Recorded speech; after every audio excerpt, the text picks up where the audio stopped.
Zemo dances the hits. Stay tuned as we count down the top 10 Easter eggs from Falcon and the Winter Soldier Episode 3.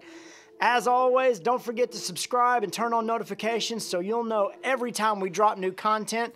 We're about to fly through these first couple of eggs because our last ones are crazy awesome. First, Smiling Tiger gets a reference as Sam has to don the attire of a certain low-level Marvel thug in order to infiltrate Madripoor unnoticed. This is made even funnier by the fact that Sam thinks he looks like a pimp, only to be chastised by Zemo. We get a view of Bucky's List yet again, which includes the names of several Marvel staffers working on the show, but also a nugget is dropped here that this list is actually written in the back of Captain America's list of things that he has to catch up on that we saw in the Winter Soldier movie.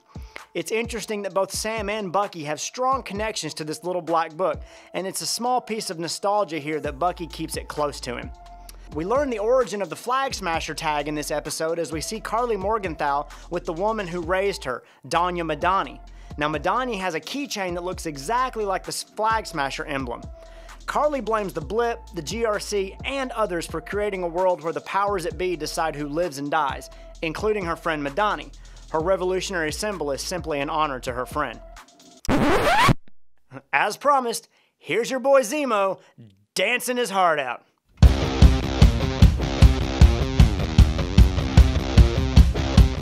Our next few eggs have a lot to do with the world of mutants. First off, we see the Princess Bar sign in Madripoor. This bar is owned by mutants and frequented by a particular mutant who actually owns it at one point. This bar has a prominent history in the Marvel comics in Madripoor.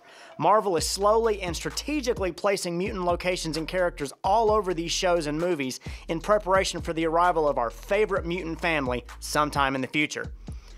The monkey skulls that we see outside this bar have a strangely Wakandan vibe, but you'd be wrong.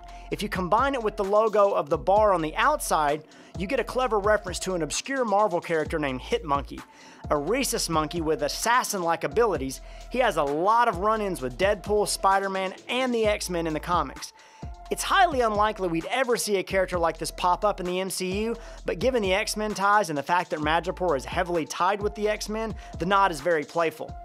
Next up, Selby, Zemo's contact in Madripoor, has a mutant backstory. Unless, of course, she's an alien baby, which is highly unlikely, although it would be kind of cool. Never mind. In the comics, Selby has a much different look than we get in Falcon and the Winter Soldier, but Selby has the power to interact with computer machine language and is also a mutant member of the Mutant Liberation Front. Next up, the GRC camp that Karli and her Flag Smasher friends take over has an XMen logo plastered right on the front of it. It's probably meant to look like some kind of caution when backing up type logo, but there's no denying that's an XMen logo. What? More Zemo? You got it.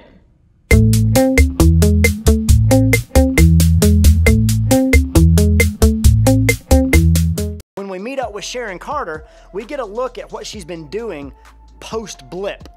Her museum, where she caters in stolen antiques, has a particular painting on it with a particularly interesting history. This painting, painted by Claude Monet, called Woman with a Parasol, was an interesting choice for inclusion into Sharon's collection. This painting is of Monet's wife and child, and it's painted from an angle depicting his wife as strong and vibrant with a very stoic child in the background. It's also a classic example of Impressionism, a style depicting movement of light and life. I would say also the contrast between good and bad in our story here. It also helps a little bit that this little boy is painted with a slight mask over his face. Looks a little Zemo-y if you ask me.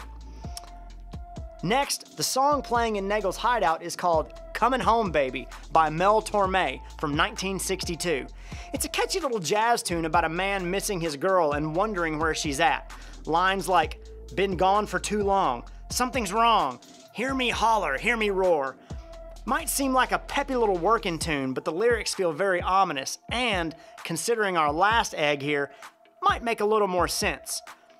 Given some of the things we saw early on out of Sharon Carter, mainly that she is able to have the same gun accuracy that we saw with the mystery shooter who took out Selby, It's also interesting that when approached with information about the super soldier serum, she doesn't actually join up with Sam and Bucky. You guys really should steer clear of all of this for your own safety. Also, it would not be a far jump to assume that Sharon did not get snapped out of existence by Thanos. All the Avengers thought that Scott Lang was snapped out of existence as well. He was just merely hiding out in the quantum realm. If Sharon ran off to Madripoor before the snap, maybe she didn't get snapped away.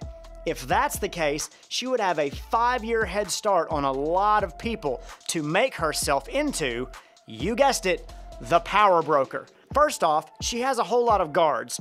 She's in the high town of Madripoor. Maybe her art collecting business is simply a front.